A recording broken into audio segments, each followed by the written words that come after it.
Life in America in the South for African Americans after the abolition of slavery was improved, but was still a world filled with oppression and hardship.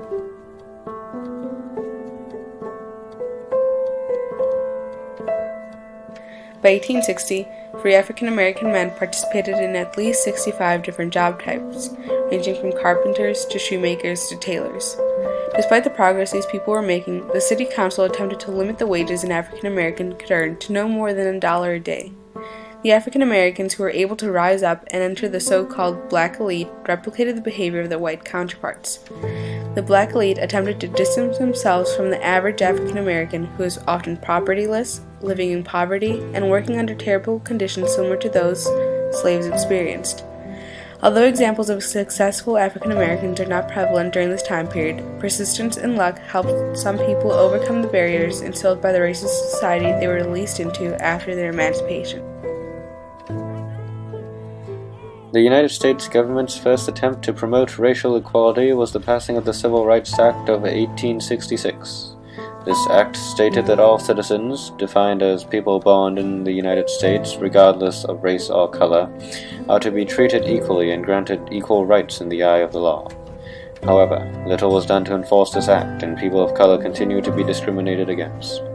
Seeing such, the government passed another Civil Rights Act in 1875. This time making compulsory the inclusion of people of color on juries, previously all white, and ensuring equal service to all peoples, regardless of race or color. But eventually, advancements towards equality in the 19th century came to a halt in 1877, when the Republican government capitulated to the Democratic Party in the South. In 1865, the economic shift from slavery led to the productivity of the South to drop dramatically.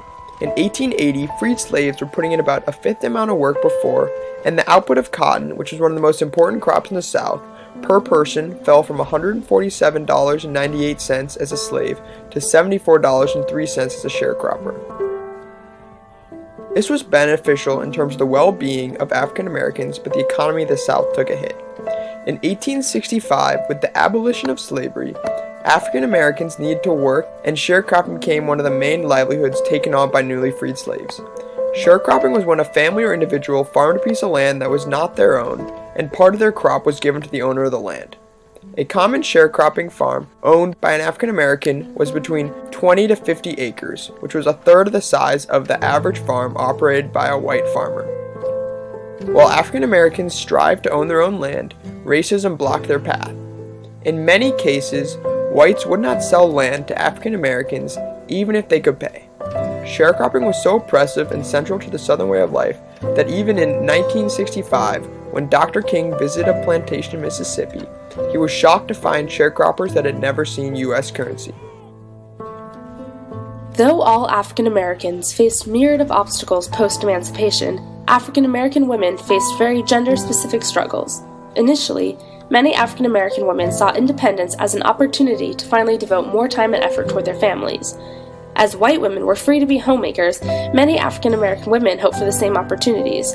However, in the South, many white citizens were unhappy with the lack of low-leveled workers available for hire, as so many freed women now chose to stay home. In response, policies in the South often held African American women accountable for female loaferism and forced them to enter into working contracts. The ones who re-entered the workforce stuck mainly to domestic jobs like cooking, washing, ironing, weaving, and feeding the livestock. Some masters even forced women still to work in the fields as needed. Overall, African American women's jobs were practically just as limited as they were when they were slaves. Fortunately, they did see some improvements, albeit small, such as being allowed to plant their own crops to sell for profit and being given half a day off to wash their family's clothing. Though these improvements are minuscule, they are important and speak to African American women's dedication to supporting their families. With the enactment of the Black Codes in 1865, which were created to oppress the new sense of freedom African Americans felt, the percentage of African Americans in prisons became larger than the white population. Convict leasing came to be a substitute for slavery. In 1878, Georgia leased out 1,239 prisoners, and all but 115 were African American. The most brutal form of prison labor enacted upon these men were chain gangs. Chain gangs began in the early 1890s as part of a massive road project. Robert Burns, a former member of a chain gang, stated, The chains the prisoners wore were permanently riveted on them, worked in them, slept in them, were part of them, to the same level just animals, and treated worse than animals. Members of chain gangs were treated like animals and were thrown back into the horrors of slavery. The nation finally took action and chain gangs were abolished in every state by the 1950s. But African American farmers pushed through hardship and oppression and clearly made strides in the right direction. In 1875, African Americans owned roughly 3 million acres of land, while in 1890, 8 million, and finally in 1900, 12 million acres.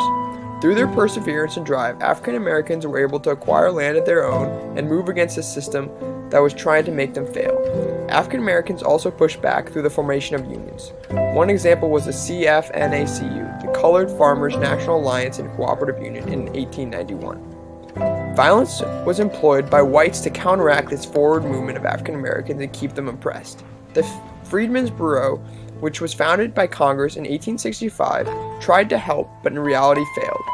Lynching and violent alterations continued to cause terror, so people decided to move. They moved around the country from the west to Kansas, or later on in the early 20th century to the north.